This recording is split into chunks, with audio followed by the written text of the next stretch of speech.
right. We will require one. There we go. All right. Shall I call? I apologize for my lateness. I call the meeting to order at 5:08 p.m. And present is Claire Kellogg, Don Wright, Maureen Cole, Library Director, myself, Laura Ingham, Dan Millard, and Eileen Sheridan. And the first on the order is public comments. Okay, moving on to item number 3, the approval of the minutes from last week, or last month. I move we approve them as they stand. Is there Second. a second? Okay, all in favor? Aye. Aye. And moving on then to discussion of our November 2014 meeting date. So because of the Veterans Day holiday, the City Commission work session needs to be moved to the following day. It would regularly fall on Tuesday, which is the 11th of November. So by municipal charter, it gets moved right to the next day, regardless of what's going on the next day. So that bumps us. It's a work session though, and we really need to have it because there might actually be like a library item at that work session that we need to talk about. So, so Nancy's idea was to bump us until after the work session, which hopefully would only last an hour and a half, and it would move us till 7. I thought that was preferable to having it at 4 p.m., which is pretty early for people to get here. November 12th, you say? Yeah. So it would be November 12th. So is that okay with everybody to have it at 7? Yeah, maybe. With my work schedule, we've just gone to 24 hours in the drive-through, so it may be okay. I might be able to, By then it might be okay, yeah. I might be able to swing it so I can come in later. As far as I know, it's okay. Okay. Yeah. Okay. Claire, Eileen? Yes. Okay, great. Okay. So we will okay that for 7 p.m. on 11/12 will be the next meeting then. All right. Great. It's legislation. Yeah, Oh, jeez. quite all right. Okay. Okay. 7 p.m. Okay. And then moving on to the library director report. Okay, so so the statistics are not bad. We're at 98% of what we did last year. September is interesting. It's kind of one of the slower months of the year, which is, I mean, everybody's just, so busy going back to school and all that stuff. I guess that's what's going on. And our library to go checkouts continue to go up.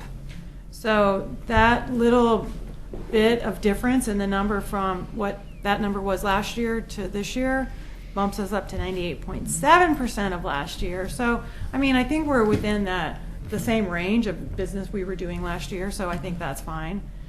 And the door count is at 97% of last year, so that at least fits in with the checkouts.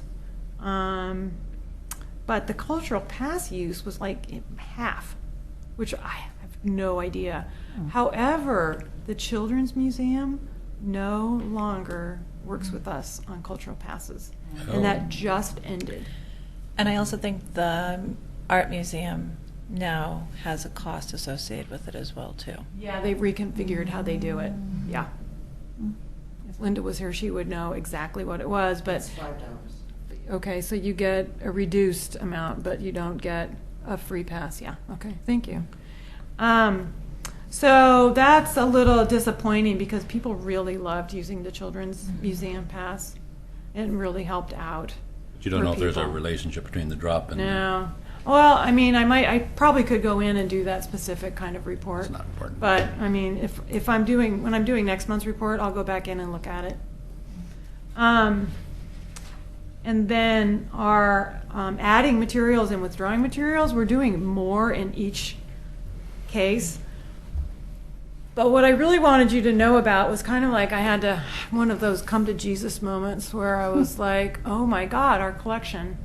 Well, there's something that needs some thought. And it's at 80% of it is at Jackson, and I've had 2 people 1 day a week for the last 2 years Oh, wow. reweeding things. Excellent. And I went up there and I discovered that they'd only gotten through like less than half in 2 years, less than half.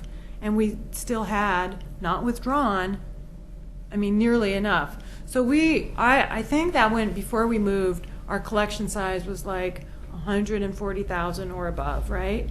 And when we moved, it was down to 120,000. Well, it's at 100,000 now.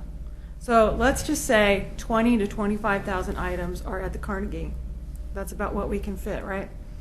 That means that there's like 75 to 80,000 items still at Jackson campus. Well, this new library, you know, the discussions that I've had with the architects that are helping us do the programming aspect of it, they're like, you know, how many volumes do you hope to have in this space? And I'm like, a lot. You know, I was thinking about 100,000. And they're like, you know, I think you probably should lower that expectation because you don't want 10-foot high shelving everywhere, you know. And depending on what space we have is really going to, you know, depend on how much shelving we can have. And you know, libraries are made these days with more seating areas than in the past, right? So actually, as a comparison, we went back up to the Sunnyside Library where they have like 83,000 volumes or something like that. Maybe, yeah, that sounds about right. I'd have to look up my notes, and they're in about 18,500 square feet. And they have one huge room, though, that they can really put in some nice stacks, right? And we don't know if we're going to have that kind of space. We just don't know. So I was thinking, okay, I better reduce my expectations to about 80,000 really nice, well-chosen books. But, you know, remember, you don't want to just like pack your shelves to start with. You want to leave room for growth and for your successor and da-da-da-da-da, right? So if we have 100,000 volumes, and the stuff at the Carnegie is going to remain pretty much the same because of the constant turnover at the Carnegie. That means that we have 80,000 that we need to reduce to about, let's say, 40. Wow. Right? So that leaves us with a total of 60, and then we can add like really great stuff to that 60, right? You know, an opening day collection maybe of like maybe 10,000 titles or something, you know, but still leave room for growth because it will happen, definitely. So I'm thinking, okay, so we still need to get rid of half of everything that's up there. And we need to take a lot less time to do it because we've only gotten rid of like at the most 20,000 in 2 years. We can't continue to do 10,000 books a year of getting rid of stuff, right? That's not going to work. What's the process? What's the evaluation process based on?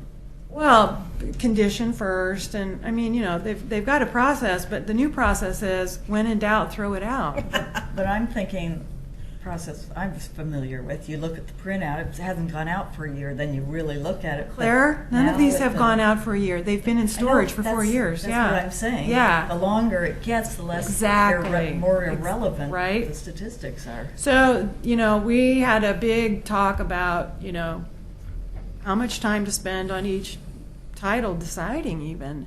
You know, it's not worth the time when a lot of this stuff is going to be irrelevant, or it's going to be on the shelf next to something that looks really great and it's going to look like crap, you know?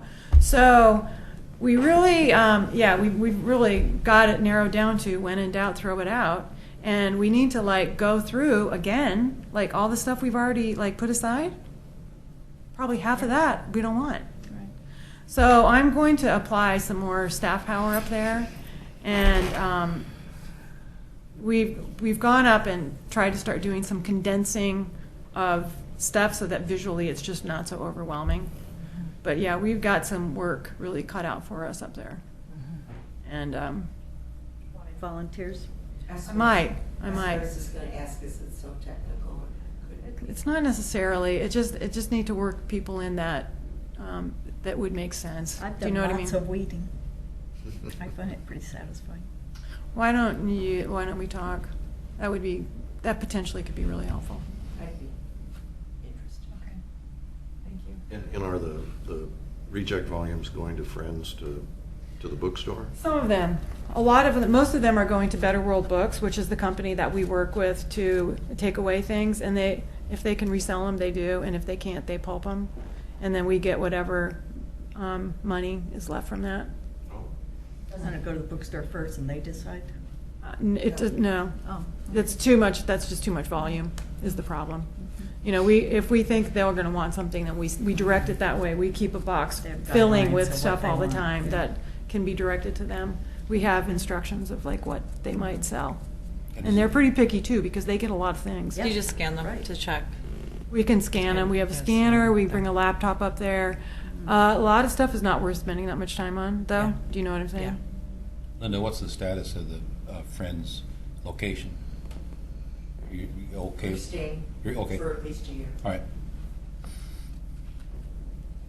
So anyway, you know, we have this building project, but there's other things that have to work along with the building project. And it's our opportunity to like do it all at once and get it done right. And so that, you know, that's the RFID project, that's the BISAC project if we decide to go there.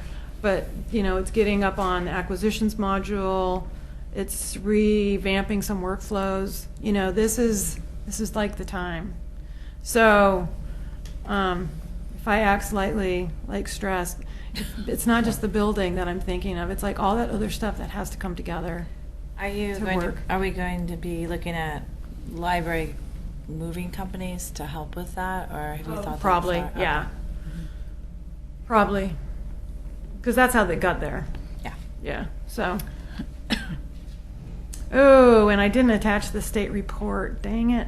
I'm sorry. I'll bring that next month. My bad. It's all right. Anyway, there was nothing really unusual in the state report.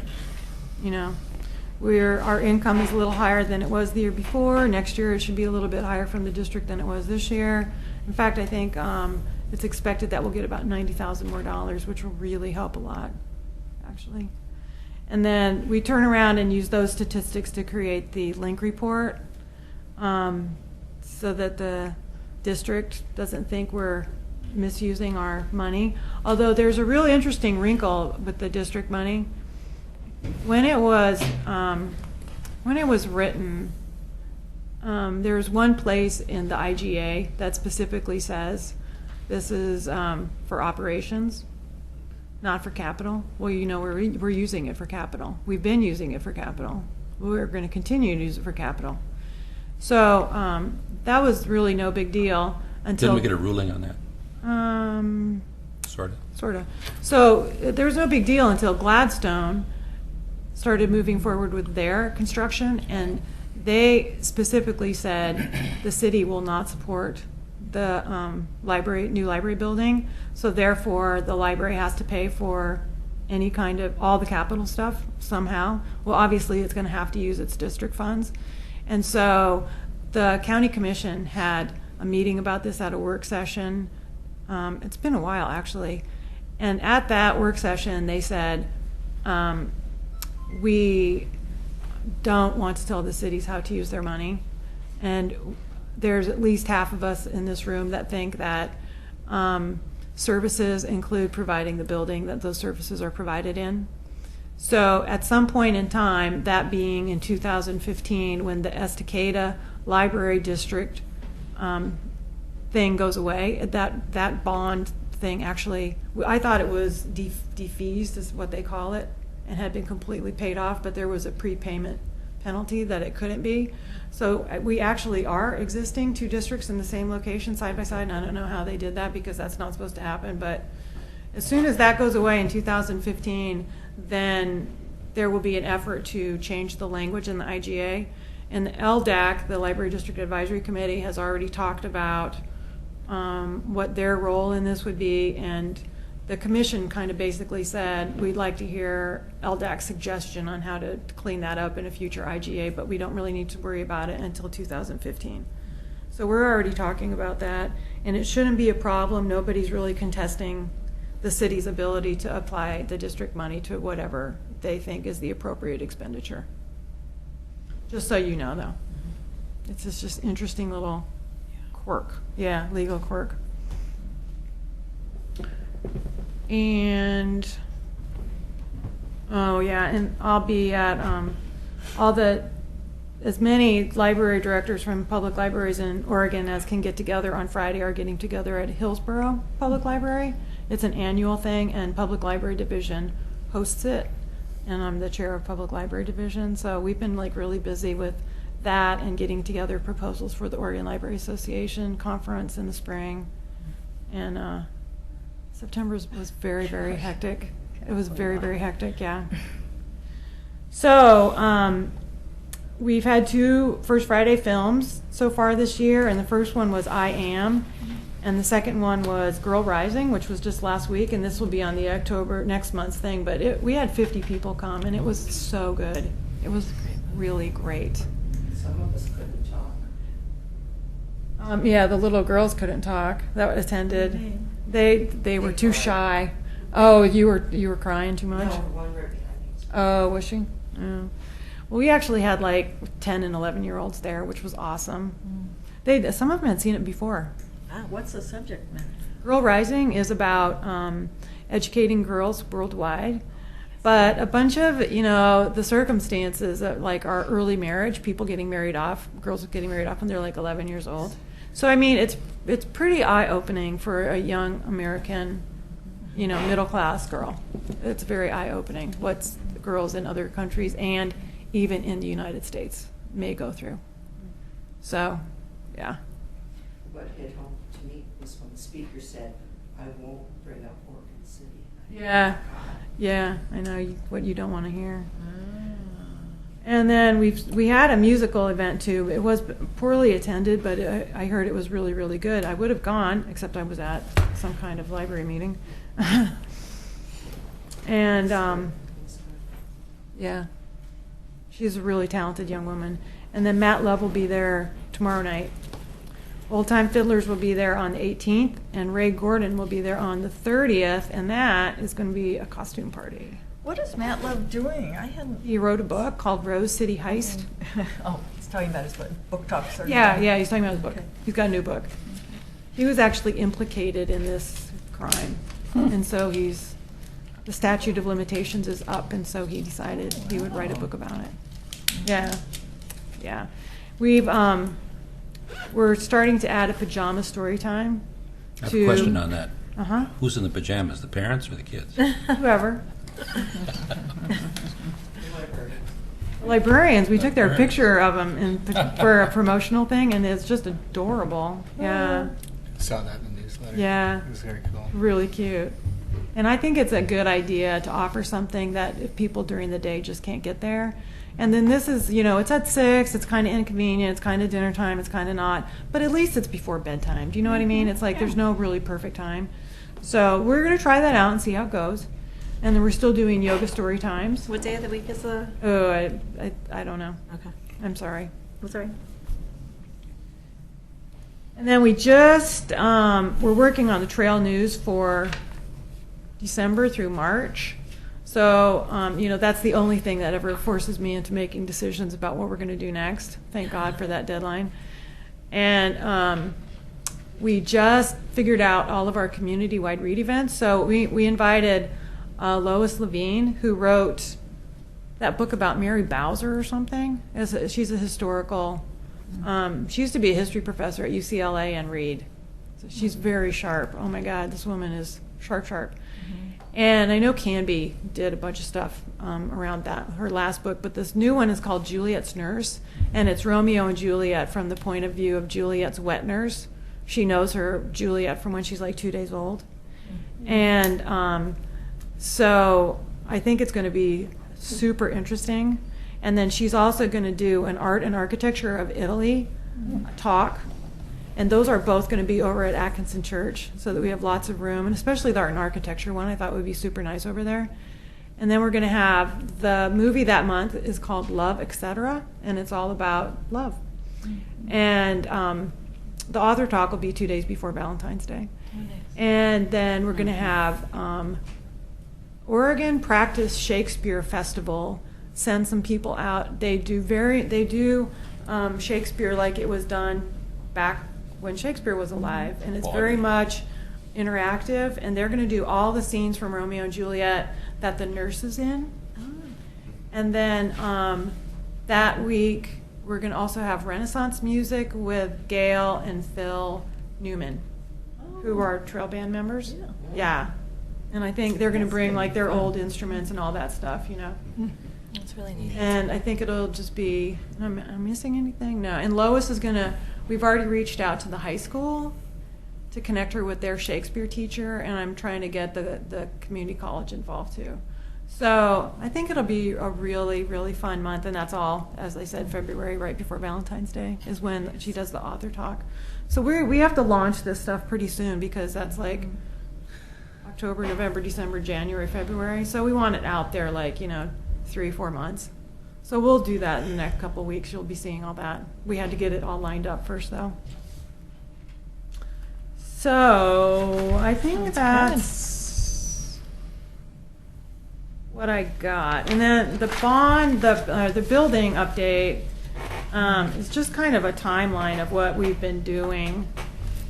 And, in September, we had the open house. That evening, that same evening, the McLaughlin Neighborhood Association came over. The poster boards with the options went up. People have been voting. Option 1, the 2-story, is well ahead of the other options. Then we had the city commission work session. Then we had our meeting. We talked about the 2 options that those guys preferred. We've been to the historic review board. We presented just the 2 options. We didn't really want to overwhelm them with all this stuff that had, probably no bearing on what they needed to think about. And they felt that either one could make it through the process with the right, And then we presented to PrAC, and here we are tonight because of that.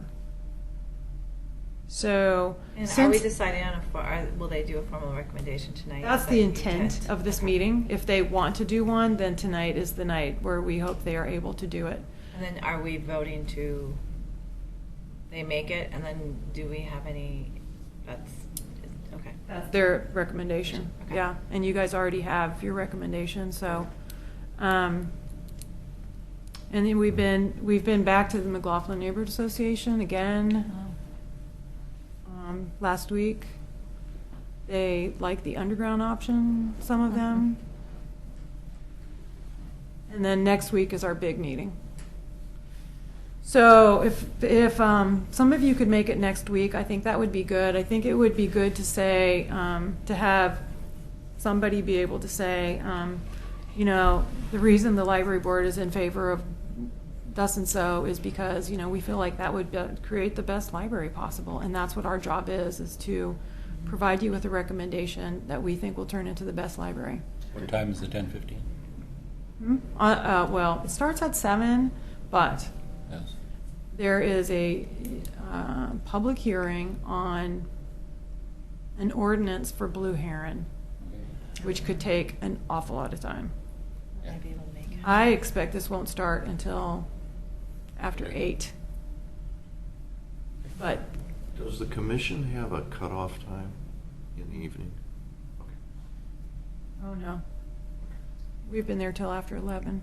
So do you think that that meeting with the commission would be a meeting that we would have to really voice strong support?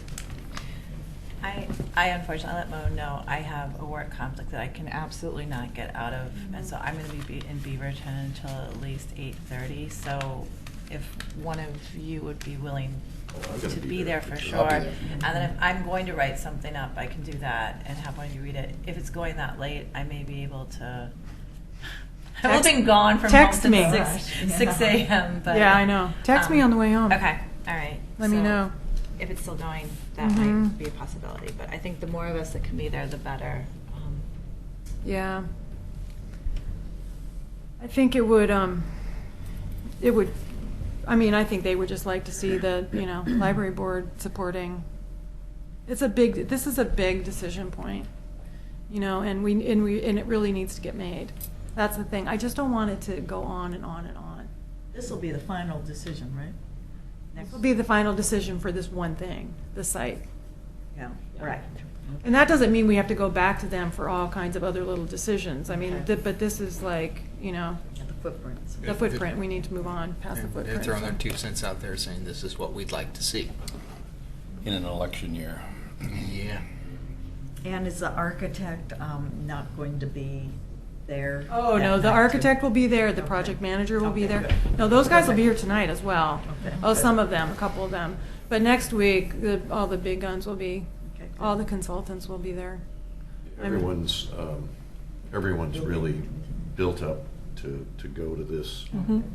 final decision meeting to make sure that the commissioners make a decision, and do the right decision. So we've got, Yeah. I think effectively, we really do have to sell our decision. Both the building committee and the library board are supporting the option 4 plan, and want to explain why. And there will be I guess we're anticipating there'll be people going, well, we haven't done our due diligence, and we should take more time, and so forth. And we need to explain why now our schedule's already been impacted by the delays of making this final decision. And so you'll hear a bunch of that. Prac, we may sell them on our direction tonight, or they may choose to do something different. But that'll all come out in front of the commission. So they'll have all that. So part of what we need to do tonight is help Prac make the right decision too. Yeah, but, that is what it is as well, so. I mean, they're just coming at it from a different point of view. They're coming at it from the parks point of view. So, and our job is the library point of view, so. Yeah. So that's all I have. Any other questions? No, thank you. That's good. Moving on to item number 6, communications. Linda? Linda Van Haverbeek, as if you didn't know, from Morgan City. To add a little more to what Don asked about the building, I don't know if you all understand that Treg their interaction with us is a little bit different. In the past that they've had, and Mo knows more about this because I've missed a lot of meetings this year, but in the past they would pay commissions instead of rent, and now they're going to rent, and they're getting more square feet in the bookstore for the Friends. And Rivers Art Guild. Right, Three Rivers Art Guild. And then the other is that I wanted to let you know about the foundation is that we have 2 new members on board, Pam Bloom and Mike Sears, and we were very excited because, we've been doing a lot of navel gazing and working on this for 5 years. To have some people come in with fresh eyes and be excited about it, and to say that we're on the right track, and both of them have been on a lot of boards of different kinds, really makes us feel really good about what we've been doing. So I wanted to make sure that you guys heard that. Thank you. Is there anything you wanted to add about either one of those? I don't think so. Do you want to talk about the proposed project with the cards? Not yet? Oh, got out of the bag. Thank you. Okay. Moving on to future agenda items. Anything? Okay. So we will adjourn the meeting, this one, at 5:36 p.m. And our next meeting will be November 12th at 7 p.m.